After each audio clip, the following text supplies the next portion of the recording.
Welcome to EPG Pathshala. Dear students, today we would be discussing the region of a city. A city is incomplete or is always interacting with its region, and a region is also or interacting or dependent on its region, and vice versa. The region is also interacting and dependent on the city. So in this two-way process of city region, we want to understand, or we want to this module would be discussing the classification, characteristics and the delineation of a region, of a city. Now when we come to the classification and characteristics, we find that the classifications are based on four aspects or parameters. One is the regional economics, what it says, or these are I would say the perspectives. So regional economics, based on regional economics, then based on the scale of a region. Then the classification is also based on stages of economic development, and the last is about the activity status. So now when we come to the first perspective of classification, we find that that is a regional economics. We see that there are three typologies of regions. One is the formal region, which is the homogeneous region. One is the nodal or functional region, that's a heterogeneous region. And next is the planning region or the administrative regions. Looking or trying to understand the characteristics or the definitions of this region, we go one by one. So the first is the formal region. How do we define a formal region?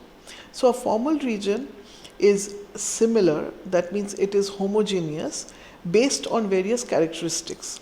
So it can be in terms of geophysical similarity can be there, or similarity in terms of economic characteristics, or in terms of social and political characteristics.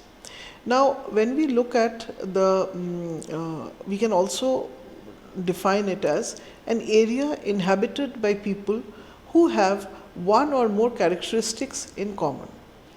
It may be a common language also, like we said previously, socio-political characteristics, or a crop or climatic conditions. So for example, we have the Himalayan range, the northern plains, the Deccan plateau, the Indian desert areas, then eastern Ghats, western Ghats, which are the hilly regions. So they would have some similarity in terms of the characteristics, and therefore these are called homogeneous regions, and this figure shows the location of whatever I was referring to. Now we come to the definition of an heterogeneous region or a functional region. Now what is a heterogeneous region? The region is not similar, but the region is actually has dissimilarities in terms of spatial dissimilarities. Some part of the region is different than the other. Parts of the regions are different. So there are spatial dissimilarities as well as functional dissimilarities. Function wise they are dissimilar, and they are composed of heterogeneous units which are functionally, though they are distinct units, heterogeneous units, but they are interrelated, and therefore also interdependent with internal flows of people, services, commodities, communication. Though they are dissimilar, but they are all interdependent, and a constant or continuous flow or a continuous network or continuous flow exists in terms of people commuting, services are there, then communication networks are alive. So like that, so this is what a heterogeneous region is. Now but it works as a single unit. It is and therefore if you see, like National Capital Region of Delhi, this drawing shows the location of the the map of India shows the location of the National Capital Region of Delhi. So Delhi is the focal point, and there is this region around which is heterogeneous. As you may be knowing that there are various states, part of various states are included in the National Capital Region, and that's how they are dissimilar, but they are always also interacting, and they are for under one unit. And then we have Mumbai Metropolitan Region, we have Bengaluru Metropolitan Region, as you can see in the drawing, Kolkata Metropolitan Region and Chennai Metropolitan Area. Kolkata Metropolitan Area, Chennai Metropolitan Area. Now, if we really go into the next one, which is the planning region, which is basically from the administrative point of view, the planning region, it is a contiguous area notified by a competent authority under a specific legislation and characterized by nodality, socio-cultural homogeneity, and a homogeneous economic structure. Now, Baudeville defines a planning region as an area displaying some coherence or unit of economic decision. And whereas Classen defines it, or defines a planning region, which he says that must be large enough to take investment decisions of for that region, then must be able to supply its own industry with the necessary labor, should have a homogeneous economic structure, as I said earlier, then it should contain at least one growth point and should have a common approach for solving the problems of overcoming or addressing the challenges of this region. And there are also, in this planning region, we can identify that there are investment regions and spatial regions. As I was referring to investment regions as a part of the planning region, now investment regions are those which are which we call as special investment regions or SIRs, are areas for various purposes. It's used for various purposes. It can be manufacturing or industrial zones. It can be special economic zones, that is SEZs. It can be large transport terminals, airports maybe, then passenger and freight corridors, then and they could be identified under the national acts. And the purpose of these regions are to create large size investment regions or industrial areas, and develop them as global hubs for economic activity, which is supported by world class infrastructure. So that is also one aspect or one component of what we say as administrative regions. And if we see that from this drawing, this is the Dholera special investment region. Though we have many other special investment regions, we have the petroleum complex, the PCPIR near Visakhapatnam.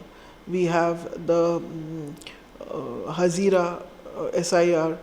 We have many SEZs which are there in our country. So these are the examples of some of the investment regions. Now we come to the next perspective, or the next criteria, rather criterion I would say, for classifying a region, which is the scale of a region. Now the regions are, the scale can be, one is that it can be a macro region, which is the biggest. It can be a macro region where you can see if you see National Capital Region of Delhi, can be a good example of macro region. It is about 46, nearly 50,000 square kilometers, and it can be termed as a macro region. As we were discussing that there is from administrative boundaries, the point of view of administrative boundaries, or that perspective, we can talk of National Capital Region for planning perspective.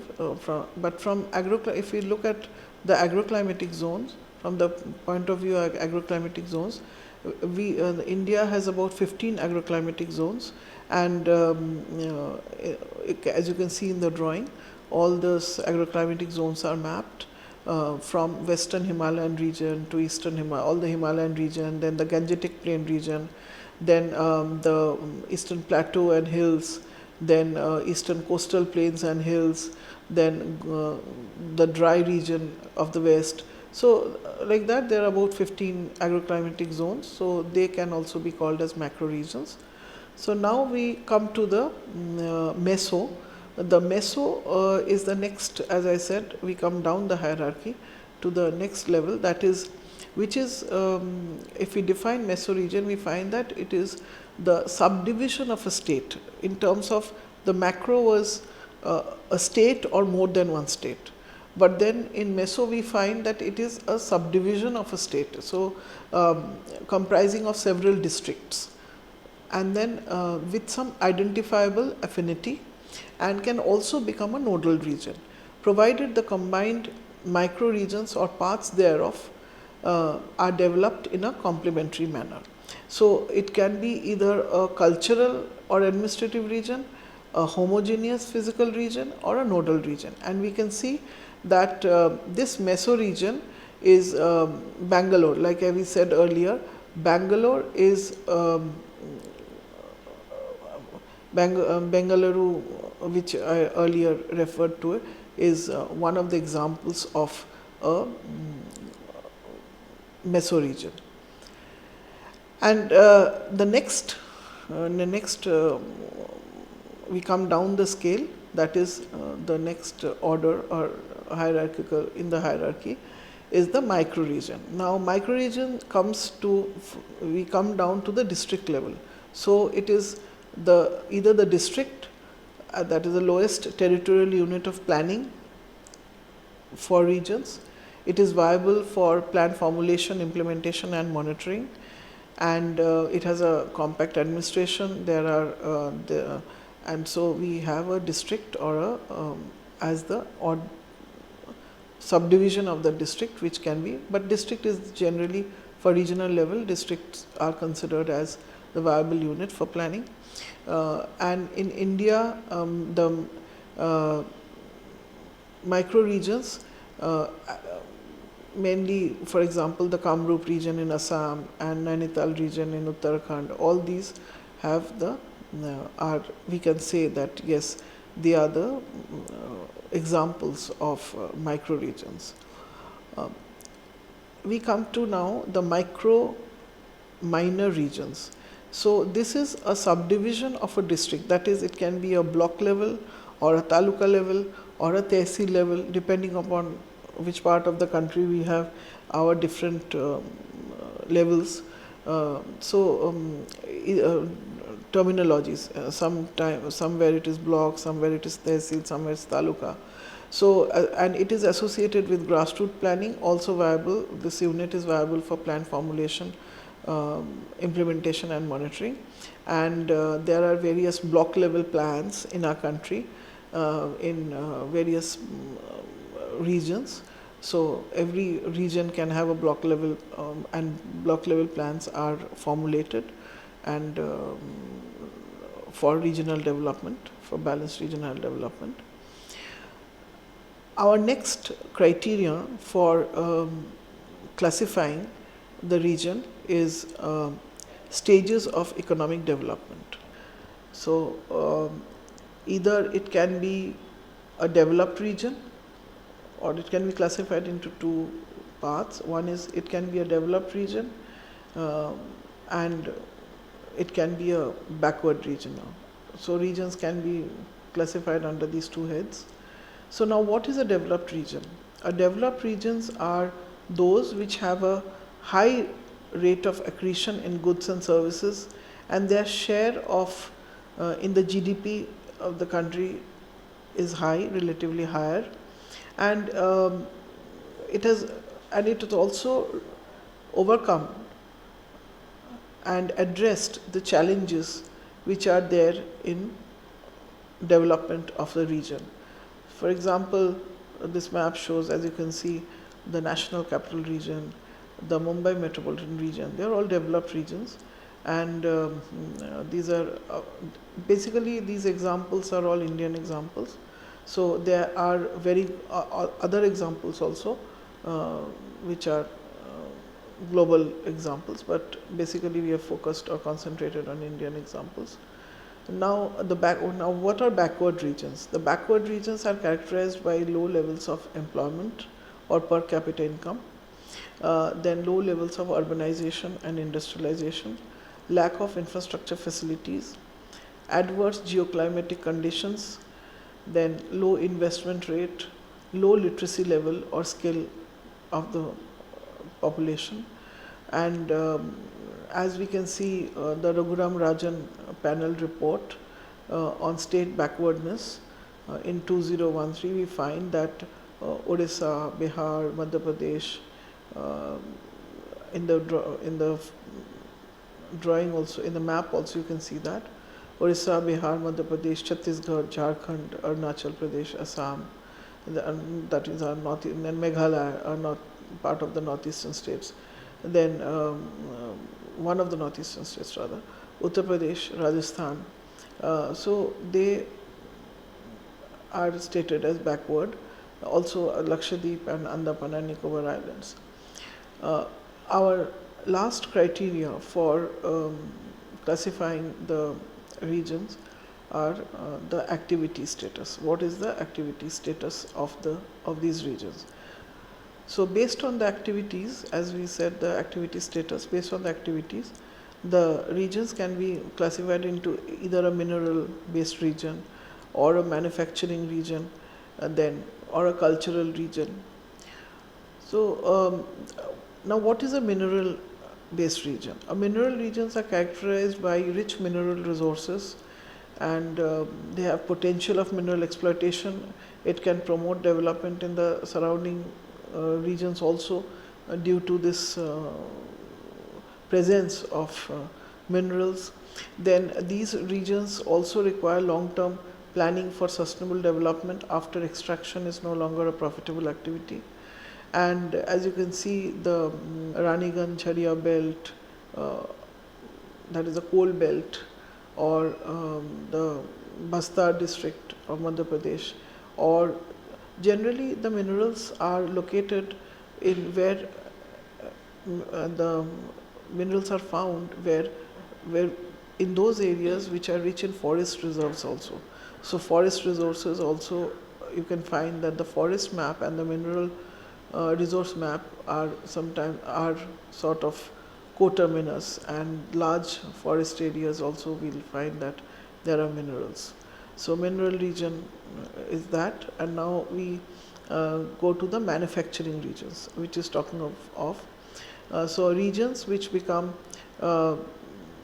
they also have resources to make them, or as their potential to make them or to qualify as manufacturing regions, but they also have the infrastructure for development. Then they also have government support. Those are the initiatives, or those are the factors which help these areas to become manufacturing regions. But these manufacturing regions also have the potential and the necessary investments to make it a manufacturing regions. And we can see that manufacturing regions in our country are maybe in the, as you can see in the drawing, these are the manufacturing regions of our country. We come to the last category, which is the cultural region. Now cultural regions are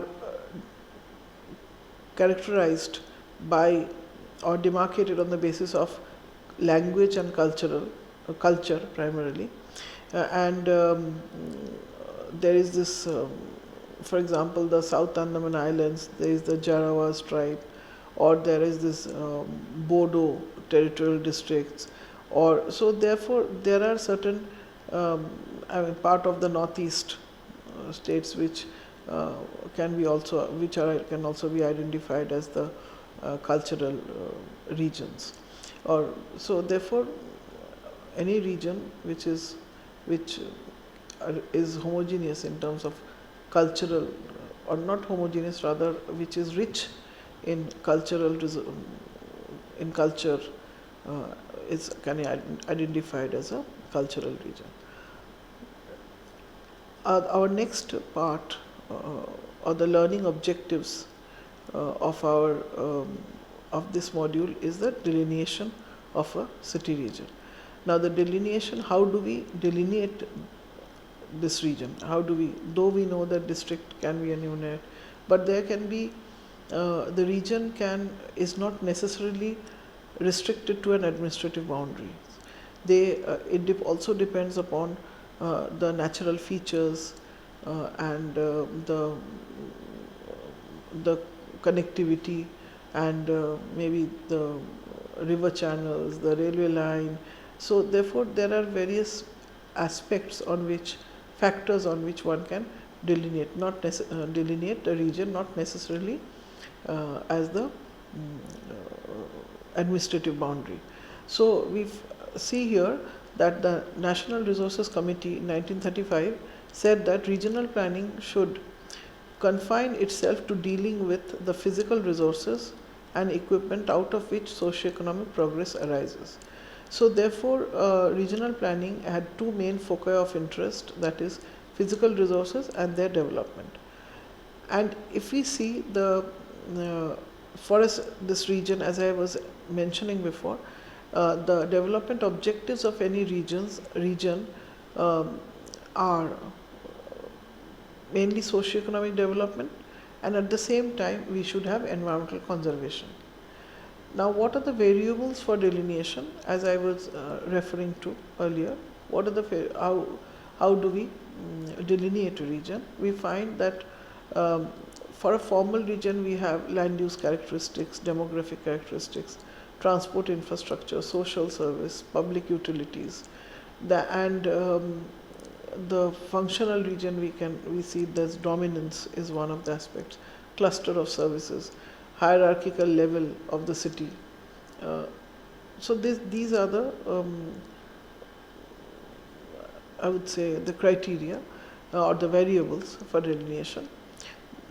Next we go into the flows of people. As we said earlier that the city between the city and the region there are interaction. So now what sort of interaction? So based on these interactions also we can delineate a region, based on the passenger movement, based on the goods movement, from how much distance the people are commuting to the city or going away from the city to the region. So this would basically talk about a floating population. Then the labor markets, from where is the labor people coming. Now people are also floating population, which it would include the people coming or commuting to the city for work, for education purposes, for healthcare maybe. And then there is a cultural affinity, that is for shopping, for major recreational areas. So this would constitute people's movement to and fro from the city. And then there's also goods movement. So the raw material, movement of raw material, the movement of finished goods, then movement of perishable goods like vegetables, milk, egg, meat, daily needs, for our daily needs. So the area or the extent from which supplies come to the city can also be talked of as a regional. That can be also be one of the criteria for delineating a region. And then we have our facilities like banking facilities. Then the provision of services like water supply, wastewater, solid waste. Many a time a solid wastes are dumped outside the city in its region or in its hinterland. And then there's also but solid waste treatment facilities with focus on recycling, reuse. Then so all these can be which we what would say as the interaction between city and a region. Now as I said earlier that there's a lot of floating population, and people come to the city or go away from the city. Nowadays, many institutes are located beyond the city in its region. So there is previously there was a inward movement from the region to the city, but now from the city people also move out to its region for education, for the purpose of education.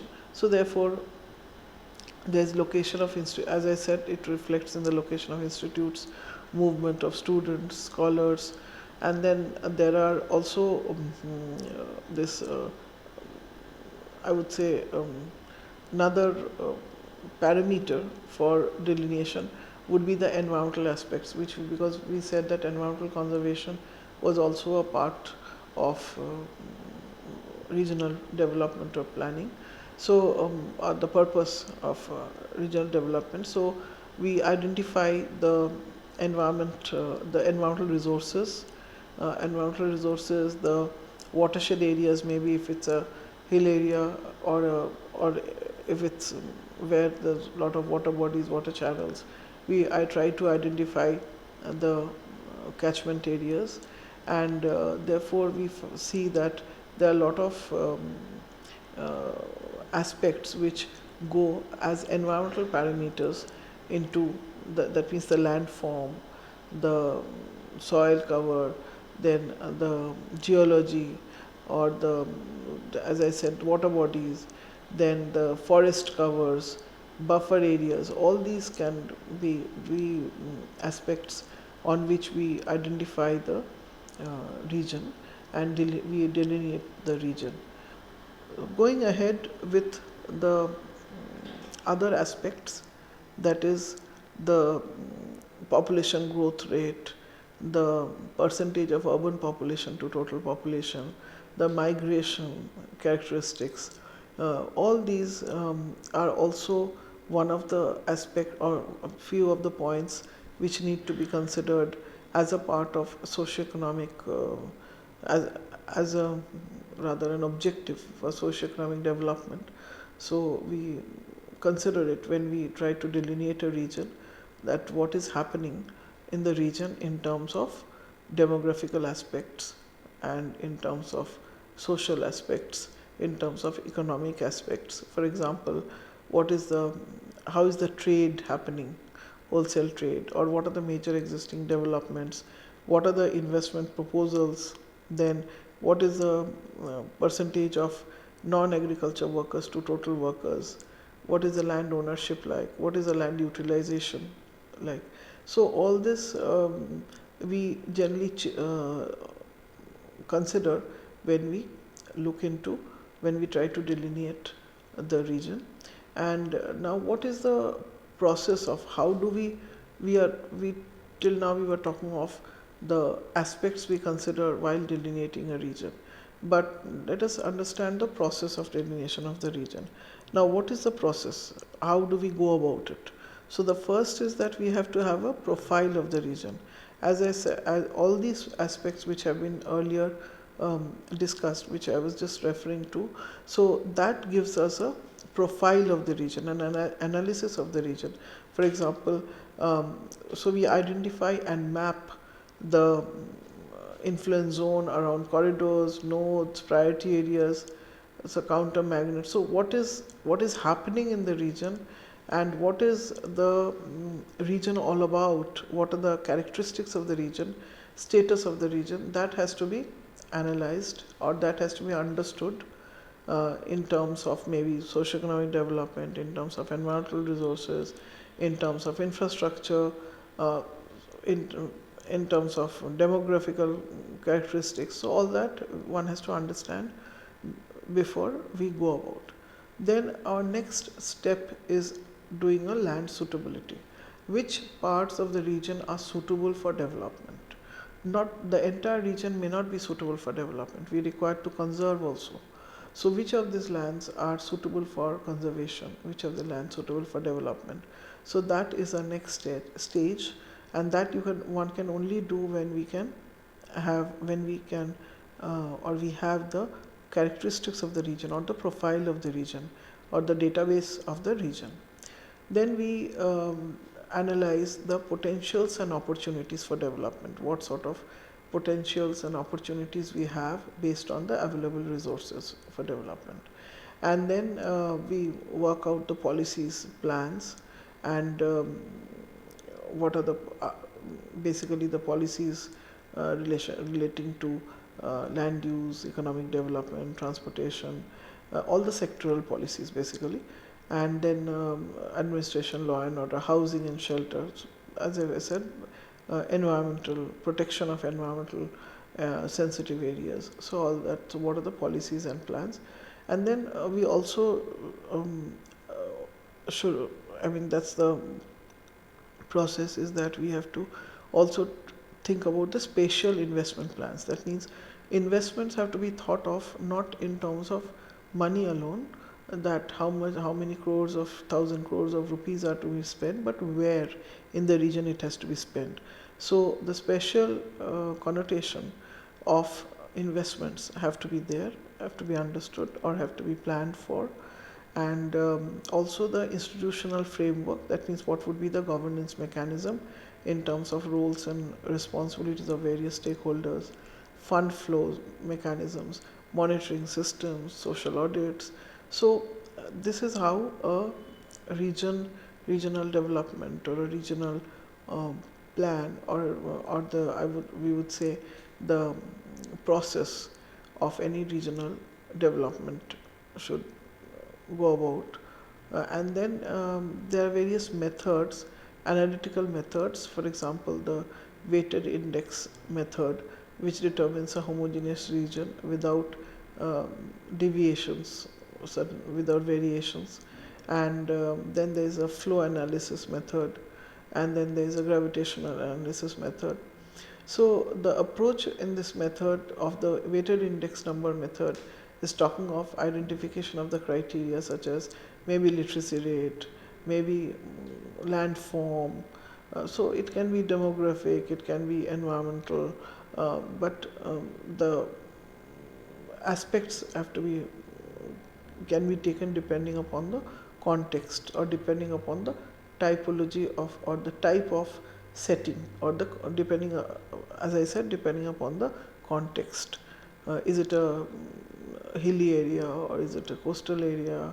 What sort of characteristics that you have? Is it predominantly an agriculture area? So based on this, one uses this. And next we come to the flow analysis, which identifies the direction and intensity of flows and builds up functional relationship between the center and the surrounding satellite towns. So it is how we can, what would be the flows between, or the connections, or the interdependence between these centers, one can find out. And it also varies with the distance. When the distance between centers increase, maybe the intensity of flows also increase. So this is basically about flow analysis. And the gravitational analysis, as you can see, it identifies the potential flows rather than the actual flows, and it is mathematically represented, where we see that it is about all gravitational force between the towns, and which is related to the population characteristic, the population, the employment, and the income characteristics of the centers, of these two centers which we are talking of, and the distance. As I said earlier, that between two centers, if the distance increases, then the intensity of flow would decrease. So this is all about the classification, characteristics, and the delineation of regions. So dear students, today you learned how the various perspectives, or various criteria of classifying the regions, what are the characteristics of these regions, and the delineation, how do we delineate a region of a city. And that's it. Thank you.